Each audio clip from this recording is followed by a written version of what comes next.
You got there. I believe in you. I know you're feeling blue. Things will get better. Well, you're green in the gills.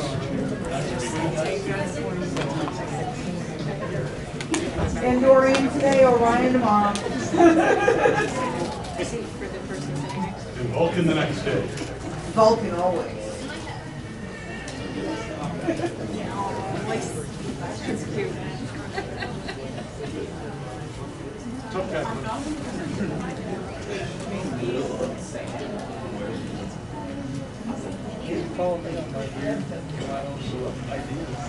So this is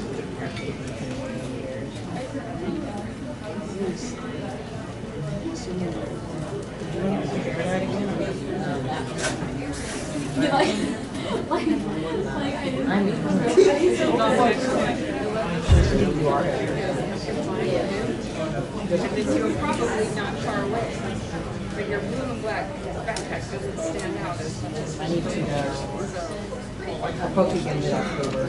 So where are my G.I. Joe fans at? Okay, that, come on, you can do better than that for G.I. Joe. Come on. Where are my G.I. Joe fans at? Where are my Transformers fans at? Okay, that deserved it. Where are my Teenage Mutant Ninja Turtles fans at? All right, we have a wonderful panel for you today with two awesome voice actors. The first one, you might have known him as Duke, Major Blood, Zaymot, Clutch, a bunch more from G.I. Joe. He was Prowl, Scrapper, Sideswipe, Swoop, and Bombshell on Transformers. He was characters in Voltron, Darkwing Duck. I mean, if I read his IMDb, it would take way too much time. So I'd like to bring out Mr. Michael Bell.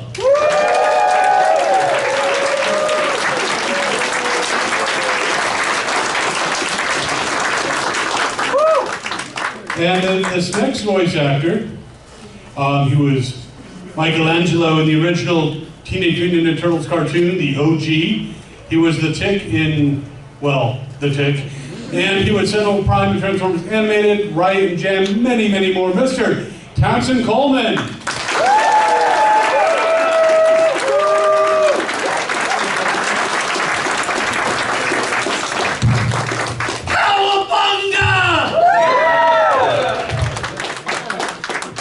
Thank you so much, guys, for joining us today. How are you enjoying the con so far? Do you have a child booster for me? I don't, I'm sorry. But if you want, you can take the microphone out of the holder and just hold it. Don't let it fall over on you. Like, oh! We'll get this out of your way. And How are you liking the con? Hey, it's so great, huh? What about you? Something else, eh? awesome. We're glad you're here. And when you guys have questions, please put up your hands. We have Tom over here. He's going to run around like Donahue with the microphone. You're at a RetroCon. You should know who Donahue is. Okay? But I do have a couple questions for you guys to start us off. Because we grew up listening to you portray some of our favorite characters on TV. Grew up. Okay, I didn't grow up. Some of them might have. They're like adulting. What the heck is that all about? There you go, right? But who were the actors who played your favorite characters growing up? Well, Doss Butler is the first one that pops to mind, just because I was a big fan of all the Hanna-Barbera cartoons. So, you know, Yogi Bear, Huckleberry Hound, all those, Captain Crunch. Crunch. Yeah. Mel Blanc for me. Well, Mel Blanc is a legend. Yeah. Of course. And those, hey, boo boo, you have great taste, gentlemen, I have to say. Now, every voice actor is asked usually, how do I get into voice acting?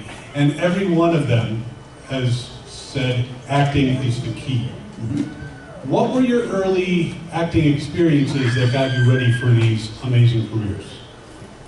Golly, well, I remember when I was in 4th grade, I went to a school outing to go see Mary Poppins. And when I saw that, it was my first time seeing live theater. And that's when I said, that's what I want to do. And so I started doing theater when I was in junior high, you know, and then through my young adulthood. And, but it was really, I got to tell you, Kyla was my dad who really sort of got me going early on as a little kid. My folks met working at NBC in New York at 30 Rock, and my dad's goal was to be an announcer for the network, and it never worked out for him. But I remember when I was a little kid, listening, he loved old-time radio dramas and radio theater. And so I remember as a little kid, 4 or 5 years old, lying in front of this giant speaker cabinet, trying to get my head like right up against the grill of the speaker, because I thought that all these characters were going on inside this box, and I wanted to be a part of it. So that's really kind of where it was born for me. Yeah. Those characters are not inside the box? Well, I never got inside the box to find out. Okay. Mine was pretty much a radio, I guess, early radio, long before you were born. Yeah. And I would listen to the morning shows, and Archie Andrews was on radio, and all those stuff. Let's Pretend, all those great shows. And then my mom took me to Radio City Music Hall to see them recorded. And I thought I would see those people who I thought looked like they were going to be, and they didn't look anything like the characters they portrayed. And I thought, where are the magical things? Let's Pretend, where are the fairies and the goblins and the witches? These are people. But it was so interesting, and years later at Hanna-Barbera, I got to work with some of those actors. Right. And I was in awe that I'm working with them, and I'm either guest starring or starring in that series.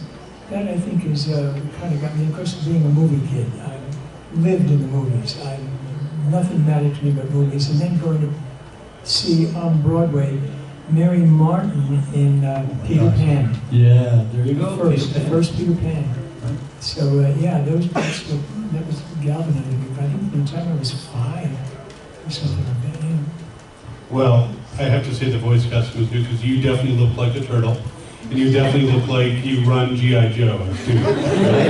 Again, if you have questions, no better way to show your love for these guys than to ask some questions. So please, go ahead and put up your hands, and Tom will come around. I could talk to them all day, and I will. I don't know if you want to see that. And we have a couple questions over here. First question. This is for Townsend. So for Sentinel Prime, for animated, obviously they changed his color and design to match the tick. As you know, the new Transformer movie coming out in like 2 weeks, Transformers 1, they continued that tradition with Sentinel Prime with the big chin, the blue, and all that. How does that feel to know that one of your most well-known performances as the tick continues to move onwards in design with Sentinel Prime in Transformers? I got to tell you, when they cast me as Sentinel, I didn't know at the time that they were fans of the tick, so I wasn't aware that they had redesigned Sentinel Prime to look like the tick, big blue chin, you know, the whole 9 yards.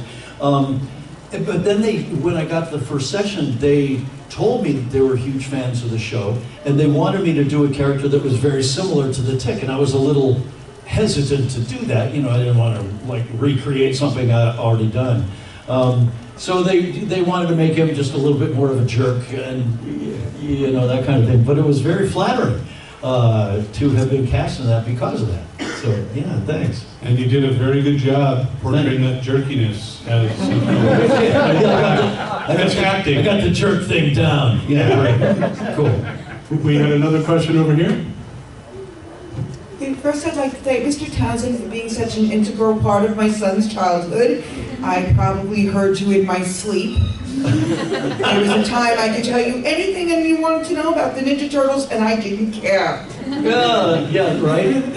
But, Mr. Bell, for one thing, you mentioned people you worked with. How was it working with Alan Alda and Mike Farrell? I have been watching MASH literally as long as I can remember, and I can pretty much recite. The second I was like, I found out who you are, I was like, And I called my sister to tell her that someone from MASH was going to be here. She's like, oh, I was like, I create jobs. Well, I got cast in MASH in an odd way.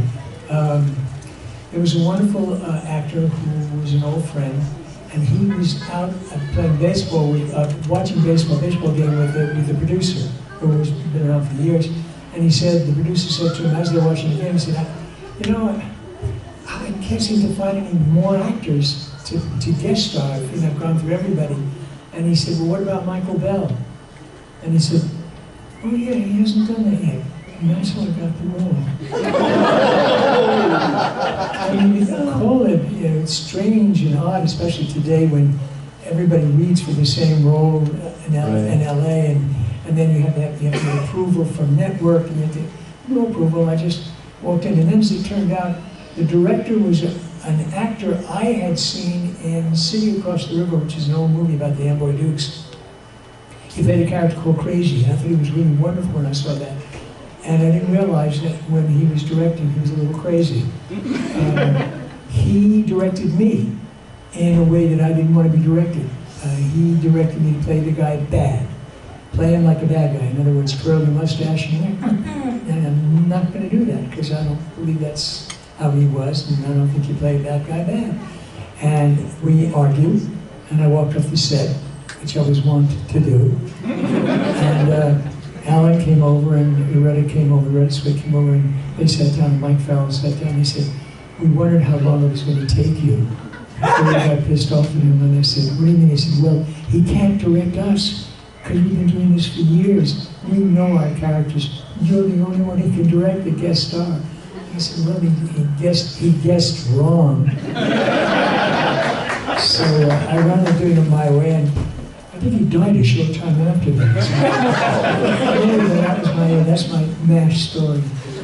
Speaking of odd castings, is it harder to do a voice for a live person than it was to do a cartoon?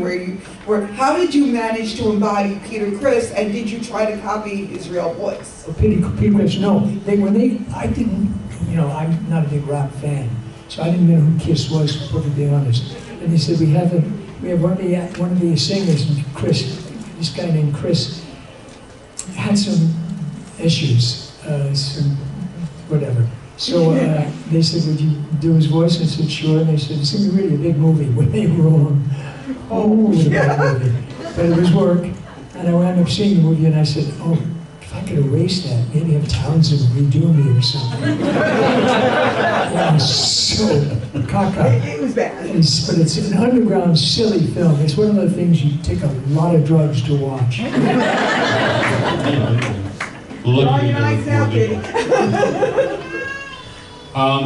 We have another question over here. Awesome. Hi, thank you both for being here. Since you portray characters that are animated, have any companies asked to take your voices and just capture them for like Hallmark ornaments or action figures for like lifelong production? Did they ever say, we're going to use your voice and keep it and put it in toys for the rest of our production lines? Wow. Well, as it just so happens, I signed some things today for the Voltron, and these were lions, and I heard the voices, and my voices were on the toy. And no one came to me and said, can I use your voice? So I contacted my agent, who also handles Neil Ross, the wonderful Neil Ross. Neil did sign a contract with them to allow him to use his voice, and he got paid for it. And I got 2 peanuts and a fig Newton. So I just contacted my agent and said, can you look into it? Yes, they certainly did. He used my voice and lifted it from a series for a Blue Lion. Yeah.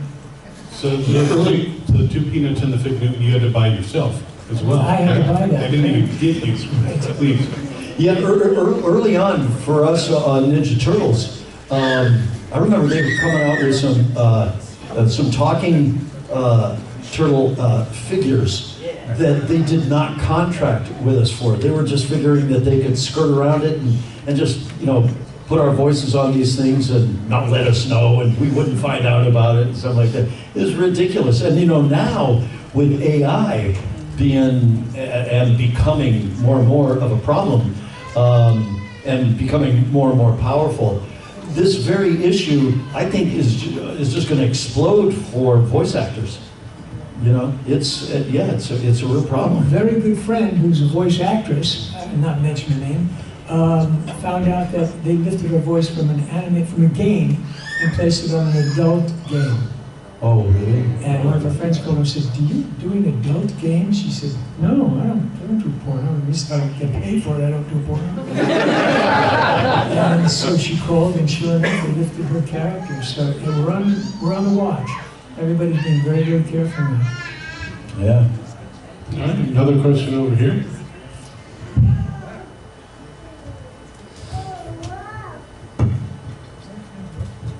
First of all, I'm very happy to see the two of you here. Thank you for coming. Thanks. Michael Bell, I don't know if you know this, but there's like, I'm sorry. Okay, so Hasbro's making new types of Transformers where they transform by remote control and they have the original voice actors voice them. Do you think you would ever go back to voicing these Transformers that are done by remote control? They're called RoboSen. They're called what? RoboSen. I know nothing about it. Yeah, well, basically, there's Transformers that transform by themselves. Already an Optimus Prime was out, and currently Megatron. Oh, these are these giant things? Oh, they're very giant. Yes, they called me and said they were going to start with Frank and maybe with Peter, and they have. So I don't know if they'll get around to me or not. I haven't got a clue. Yeah, it's a company. It's a robot company, a robo company. Yeah, RoboSen. They Yeah. put out a number of, they've got some kind of walking bumblebee, and they have Yeah. a Grimlock that transforms. I don't know if they put that Greg Berger on that They one. would have to. But, would have yeah, to. if they want the original voice, absolutely, Yeah. 100%. But they'll probably treat me the same way they did with the original movie, with the Michael Bay movies. I heard them interview that when the first one was going to come out, and they said, we'd like to use a lot of original voices.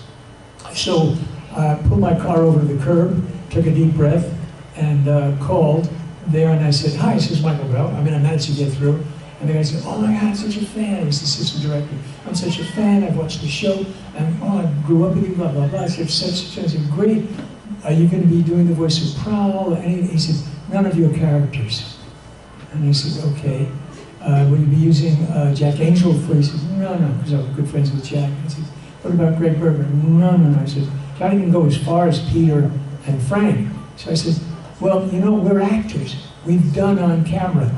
Maybe we could just, because it would be fun for the fans, if we are extras or background performers. So I could be that old dude sitting on the couch saying, 'What the hell is that?' And then Greg Berger can go running down the street saying, 'Oh, save me,' say whatever." Ultimately he said, "What a great idea." And I said, "Yeah." He said, "No." And that was the end of it. Yeah, I always thought I've been pitching Kevin Eastman on this, trying to get one of the some Ninja Turtle movie, down the road, a live action one, to use the four of us original voices just as a little Easter egg, a couple of doo-wop singers, on a street corner or something like that, just real quick, not credited, not anything, but just a little. Fun for the fans, but they weren't interested. Exactly, yeah. I could see you all playing poker at a table, and then they fight their way behind you, and you're like, Absolutely, looking up and saying, "What the hell? What is that sucker?" or just treat it I've done that. We have a question up here. Oh, we got one over here, another one. Yeah, he's got one more. Well, if they ever do any of your characters for RoboSen, I think Prowl or Sideswipe will be the best option. Well, in your mouth to Mike Bay's eyes. All right, we have one here, and then we have one over there. So, well, then this just. See, the fans here are so nice. I want to watch him fight. Next question, we're gonna drop a mic right there and you're gonna fight Grab the it. mic from you, kick his ass. A little wrestling match, yeah. And I'm trying not to have a double microphone here. So, thank you both for being here. Townsend, for you, one of my favorite performances of yours, so selfishly, because growing up I had to babysit my cousin a lot. I loved you and Jem in the holograms. Well, thank you. Yeah. But I thought it was cool when we finally had Riot and, we had another group coming in here to cause some problems.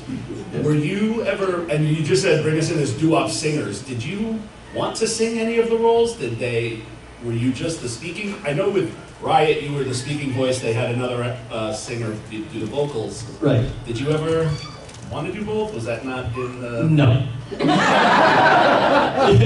No. I sing a little bit. I do cartoon singing, but not that kind of cartoon singing. I'm definitely not a rock and roll singer. So, no, I was just as happy to provide the speaking voice for Riot. Yeah, thanks. And for Michael, Pride of the X-Men, you were the original Cyclops for me, because that was the cartoon I knew before we got the animated series. Any other X-Men you would love to voice? I know they're with the new X-Men 97 and they're trying to bring back. Do you have a choice you'd like to voice? Okay, this is painful. I've never watched the show. Okay. I never watched it. I never watched cartoons, did them. I watched the earlies, obviously the Mel Blancs thing as I was growing up, and I think I stopped after Bambi. It was so painful, I never want to see that again. So I never watched cartoons. I think I didn't see Transformers till 30 years later. I joined Greg Berger at the back of the theater. They had some sort of event. And after the film was over, I said, that was damn good. That music was great. That was fun. Whoa, no wonder everybody's making a fuss over that. I thought that was great. I never saw the movie G.I. Joe. I never saw the movie. I don't think it did well. I think that was Don Johnson's fault. But other than that, no, I've never watched it. So I wouldn't know. Honestly, wouldn't.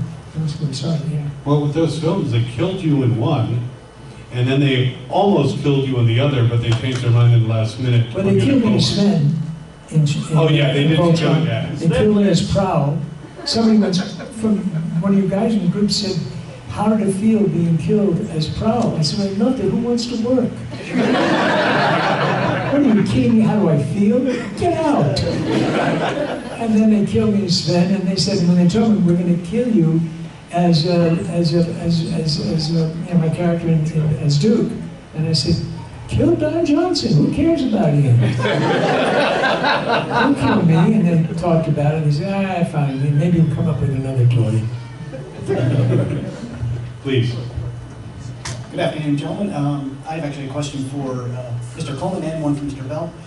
First, Mr. Coleman, thank you for just making our childhood... Townsend is fine. All right. And Mr. Coleman would be my dad. You make me call you Mr. Coleman. Well, that's different. Oh. That's what you write on my checks. A heartfelt thank you just on behalf of all the fans for making our childhoods awesome, two of you. And you've kind of already confirmed the question I had, if you had any upcoming projects on the horizon, which kind of haven't been confirmed yet, but I assure you that if you started a petition, there'd be millions of fans getting behind it to have you cameo in the animated or The Last Ronin, or just some examples. So if you put that out there, I'm just saying, we'll get behind it and try to get you guys in there. So. Thanks, dude. I would love to see that. Yeah. A cameo, whichever it's going to be, voice acting, start a petition with the other 4 or 5 with April as well, and we'll do our best. So. Yeah, thanks. We're recording this, so out to the universe it goes. Yes. Petition, bring the OGs back in any way possible. So. There you go. Last Ronin. Yeah. Michelangelo. Townsend, Coleman. There you go. And then simply, I was wondering, for the Legacy of Kain, how did you come by the role of Raziel? Well, I slept with the producer. Was it a male or a female producer? I'm from Hollywood. Now you can ask them. Go ahead. Actually, I think it was just went out there to everybody, and you auditioned your little brains out, and Amy Hennig, who was producing it, said, that's the voice I want, and I was fortunate that they gave the opportunity. I play a lot of characters in there. Yeah. About 5 or 6 different, you have to be able to do that as Townsend knows. You can't just walk in with one voice. So I was fortunate, and I'm told, somebody has been telling me that they're coming back with the game again. Yeah. They're going to be doing big things. So I'll play Raziel's grandfather, more than likely. Kickstarter has a new project as well. Kickstarter, yeah. Yeah, the origin story. The origin, yeah. Yep, I just backed it, so it was awesome. Oh, cool. Yeah, well, that would be great fun. I'd love to do that, of course. Thank you for your $5. Great game. That's it. I'm done now. A legendary character. Okay. All right, guys, thanks for coming. Met you both before. Thank you for coming for the second time to RetroCon. Thank you. I have a question in regards to voice direction. Who are your favorite directors you have worked with, and what are some of your favorite projects that you've worked with those directors with? Wow. What's that? They're listening. I know, be careful. They're all our favorites, but here's some examples. Yeah, well, one of the early ones that I worked with was Gordon Hunt over at Hanna-Barbera, and Gordon was just classic. And I remember before I moved out to LA, which was 40 years ago, I was going out to LA to audition for, to be the host of a dance show, if you can believe it. And on the plane out there, I read Gordon Hunt's book on auditioning, having no idea who Gordon Hunt was. But I just thought this book looked curious to me, and I, picked it up and I read it on the plane out there. And then, a year and a half later, I'm now moved to LA and found myself doing a series over at Hanna-Barbera for Gordon Hunt. It was crazy. So Gordon was a fave. Ginny McSwain, Sue Blue, of course. Gosh, she directed all of our Ninja Turtles and The Tick. So we were very close. Andrea Romano and all the great, Warner Brothers stuff that she was doing. That's what I worked with her on. And those are probably my 4 off the top of my head faves right there. Did Gordon ever sign your book? I'm sorry? Did Gordon sign your book? He did not. No. I would look him up and, maybe. It's too late. It's a little too late now. You're a little late now. It's too late. Get a time machine. I think there's a DeLorean here. So. For me, it was Ginny McSwain, I think. I enjoyed the most because she was very clear and she didn't give me line readings. Line readings are deadly for an actor. So she was very, very careful. And I think Gordon probably is up there. But basically, Ginny McSwain, who Darkwing Duck, stuff like that. Ginny McSwain was an early favorite for me, and I'll tell you why. Because the first time I worked for her, and I didn't know really anything about her, and she didn't know anything about me, and so we got to chatting after the session. She said, "So where are you from?" And I said, "I'm from Cleveland, and I've only been out here for about 2 years." And she said, "Oh my gosh, my brother's in Cleveland." I said, "Oh really? What's he doing?" She said, "Well, he's the headmaster of a private boys prep school." I said, "Well, that's interesting because I went to a private boys prep school." And I said, "What's his name?" And she told me, and I said, "Oh my gosh, that's the same school I went to." He was my 8th grade civics teacher, so this is Ginny McSwain's brother. You sucked up like crazy, didn't you? I couldn't help myself. We have another question back there. Hi there. Big fan of both of you, but my question is specifically for Townsend.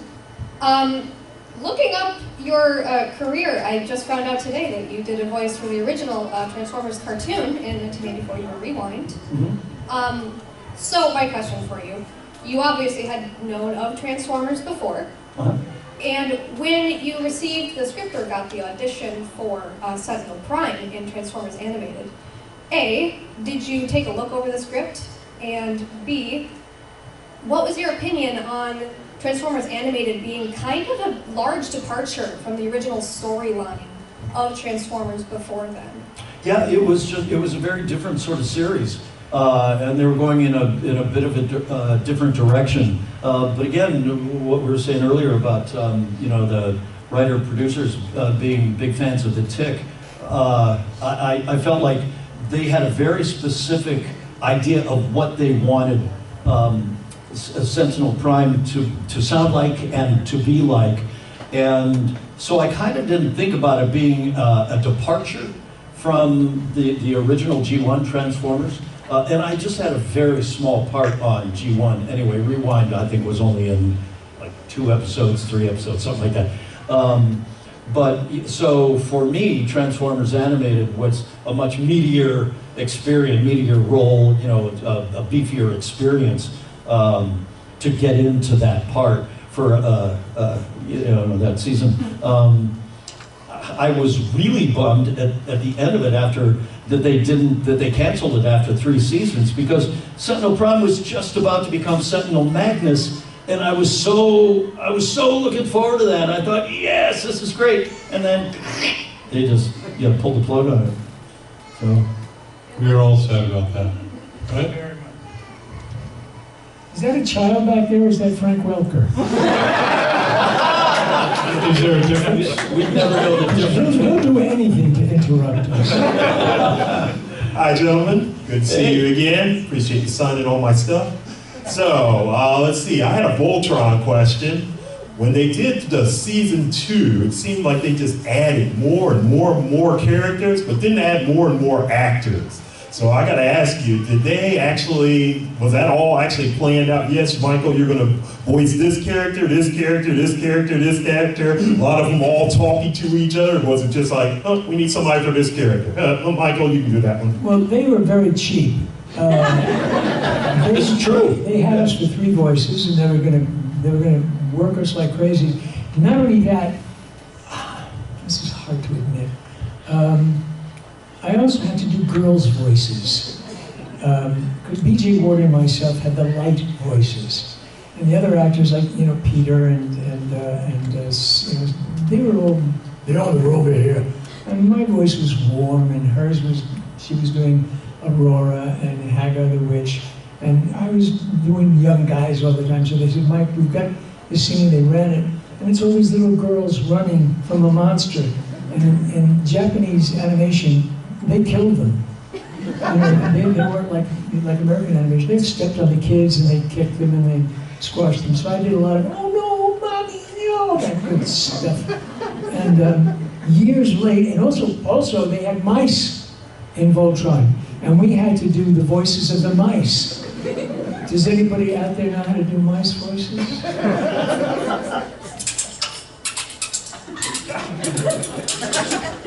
I just learned. And how many of those autographs have you signed? I signed a lot of those. I also got a wart on that finger from it. And so years later, I'm watching with my daughter, who's by this point, I think she's probably 19 or 20, and I was watching those cruising TV, and all of a sudden I see Voltron pops up. I went, oh wow, oh my God, I've never seen it. I've not seen the show. So it popped up, and it was the one with the girls screaming and crying. And I thought, I'm pretty good, no one's gonna get that. My daughter goes, is that you, Mom? Wait a second, Dad? Never mind, not important. And there's more that I said, when is this gonna stop? When are they gonna stop dying? And then go, oh, help me, Mommy. And she went, I think that's you, the little girl. After the 3rd time, I said, all right, shut up, it paid for your college education. That was me. All right, looks like we have another question over here. Thank you both for everything. I know you said you didn't really watch the shows after they were done, but once you get like a role or cast as a role on either like an existing or new show that's based on previous work, like Ninja Turtles, for instance, or Transformers, do you go back and research the characters or the story up till then, or do you prefer to take it fresh as you're moving forward? Like, If you have plans to recast it, I will look them up. I don't know. I don't remember ever doing that. I mean, if you go to the session, they'll play something for you. They'll give you an idea of what you sounded like. I mean, they have it. They already got it. I don't think I've ever been in that situation where I had to go back and redo that voice for a new show. For the same show, maybe the following season, but certainly not for a new show. No. Yeah, there have been just a handful of occasions where I didn't remember a character that I'd done. I remember a couple of years ago we were recording the voiceovers for the new Ninja Turtle video game, Shredder's Revenge, which, by the way, yeah, thanks, you guys. Which is fantastic.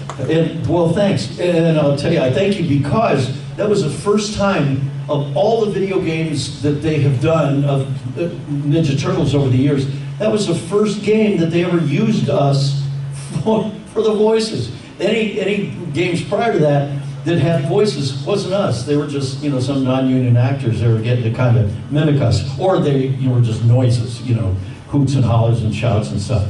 But so when we were doing the section for Shredder's Revenge, they had me playing Michelangelo, of course, and to be honest, I don't remember which of my characters are on that game, except I do remember at the session, they had me doing a character named Razar. Now, I had no recollection of this character. I didn't even remember the character, much less whether or not I had done it. It's as if I'd never heard of this character before. And I said, yeah, I don't remember that. I don't think that's me. And they're like, no, it's you for sure. I'm like, really? Okay, well, do you happen to have a reference of it? And they did. They played me a reference, and sure enough, it was me. And it was a voice that not only do I not remember the character, but I didn't even remember doing that voice. It was it was a very deep voice. I mean, it was a character I couldn't have begun to tell you, you know, what I had done on it. So, you know, fortunately, they had the reference, and I was able to do it. But yeah, I mean, there are a lot of characters. I'm sure it must have happened to you. Well, that's in the business. It's called voiceheimers. Yeah, right. You just forget, you know. And somebody had asked the question earlier about all the various characters that they were doing on Voltron, for instance. We got to understand that back in those days, the way the SAG contracts were written is that they had us for 3 voices per episode. So Michael was right when they say it was a money thing. They didn't want to spend money, so they looked for every opportunity to not hire extra actors. So whatever actors were on an episode to begin with, if you only had 1 character, they gave you 2 more incidentals, just to, you know, fill out your dance card, just so that they could save themselves some money. And be prepared. I mean, that's what that was the differentiation between us and you know, Tom Cruise. And there's a lot of differences besides that, obviously. But that was the major difference, is the fact that, you know, when a lot of the on-camera actors, is that when you see cartoons, Disney and some of the other companies, it's basically them, you know, unless it's Robin Williams or, you know, somebody of that ilk, rest his soul, who really can do different characters. It's basically them. When it's us, we have to do, you got you for 3 voices. Right. And you come up with that. You can't do more than that. So you come up with the 3rd voice. And they throw it at you at the last moment. You rarely don't get the day to do it, or 2 days in advance to come up with it. You have to be prepared. And I remember for I think it was one of the shows, Darkwing Duck, I think it was. They said, "Okay, Michael, you're going to be playing Crackerjack." And I said, "Okay, great." And I was working on this thing, and I said, "I'm going to try Kirk Douglas." I'm going to use Kirk Douglas. I like his kind of cracking, kind of sound like that, you know. That'll be kind of fun. And Dan Castellaneta's character was first before mine, and he did that. Oops. So I should have worn a diaper because I really wasn't prepared. Okay. Well, I'll come up with something, because as soon as my character had a dog, and I came up with the Crackerjack voice. But I originally wanted to do that. that's how you prepare. And the people who was talking about doing voiceovers, we plagiarize, don't change your eyes. That's why God made your eyes, so you plagiarize. And so you plagiarize famous actors and that. I think when we first started out, years ago, we were doing Boris Karloff and Peter Lorre and all the actors that were wonderful, wonderful voices in movies. There's not that many now. I mean, but in those days, yeah, we sort of pulled from them. You know. We have one right here. Michael, you were talking about playing Peter Criss and having that pull of doing an actual person. Townsend, you played Wayne Gretzky in Pro Stars.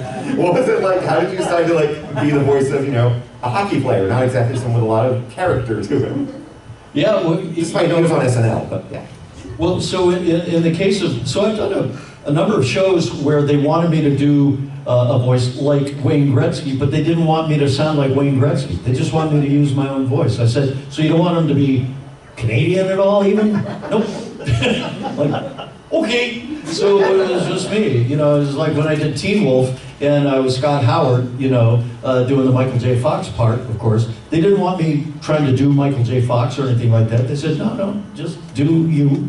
I'm like, all right, okay. So yeah, so as far as Wayne went, it was just me. Yeah. That's what you deal with. I mean, you have to say, okay, I got it, and give it to them. They go, gee, that was great. And you go and get in your car and say, what schmucks? What were they thinking? I mean, that sounded like me. That was just me doing it. And they said, that really sounded like him. It didn't sound like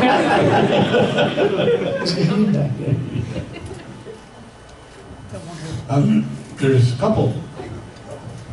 Okay. Hi, Michael. Hi, Townsend. Hey. Good to see you both here. I was going to go with a deep cut here. First of all, I have two questions for both of you. Michael, my question was going to be, I know that you're the voice of Dick Dastardly in the Universal Studios ride, the Fantastic World of Hanna-Barbera. That ride. And I wanted to ask, what was it like working on a theme park ride, doing a voice for a theme park ride, and what made you do that part as opposed to Paul Winchell, as he was usually voiced by? And as for you, Townsend, this is a more of a tongue-in-cheek question, but I wanted to ask if you could be mutated into any kind of animal, aside from a turtle, obviously, what kind would it be and why? And what would your name be? If you could be mutated into any kind of animal, like humaniform animal, other than a turtle, what would you be? I don't know, maybe. If you ever saw The Tick, I love the idea of being Speak, the capybara. So yeah, a capybara. Yeah. Would you like to be mutated into an animal? Like, I don't have the equipment in my car. We take a little more prep. But if you were, what kind of animal would you be? I don't know what I would sound like as an animal. I mean, I've been toast for commercials. I've been, I don't know how many of you remember Parquet. That was it. I said, you're going to be a tub of Parquet. And I said, what is that? I said, all right, Parquet, butter. Fine, I'll do it. Won't be back. And it bought my house.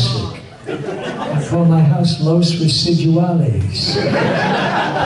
But as far as an animal is concerned, I did the Inhumanoids, and I had to play a huge, monstrous lump of phlegm that kills you. Literally, it was a killer. Lost my voice for about 3 or 4 days after that. It was just a lot of...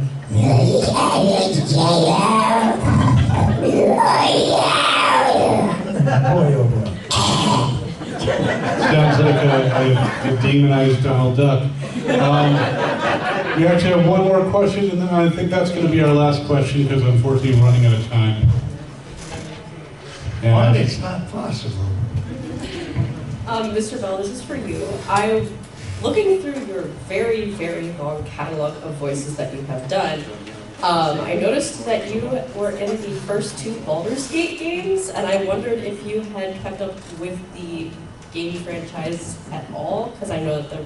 That's sweet. Oh my God, you must have been a mere child. I was Yeah, I was very, very small, but I noticed, I was like, oh my gosh, That's you were the first two Baldur's Gate games. Baldur's Gate, that's so many years ago. I don't even remember why I was doing it. I remember the video, I think I did the first, they told me to do the first video game ever done. Jeez, how old I am. It was, what is that little Pac-Man. I did a Pac-Man. How long ago that was, and I had no idea what a video game was. Not a clue. I wound up doing a Pac-Man video game, just making sounds. You know,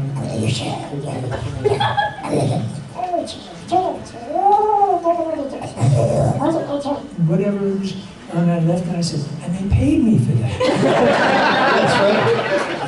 That's right. It's like I got a chance to do the voice of the 7-Up Dot, whose name was Spot. You know.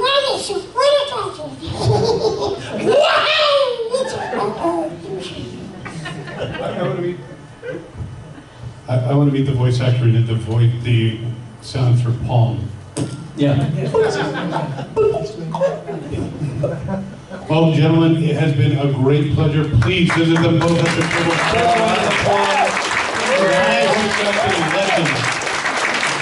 Thank you all. Sure.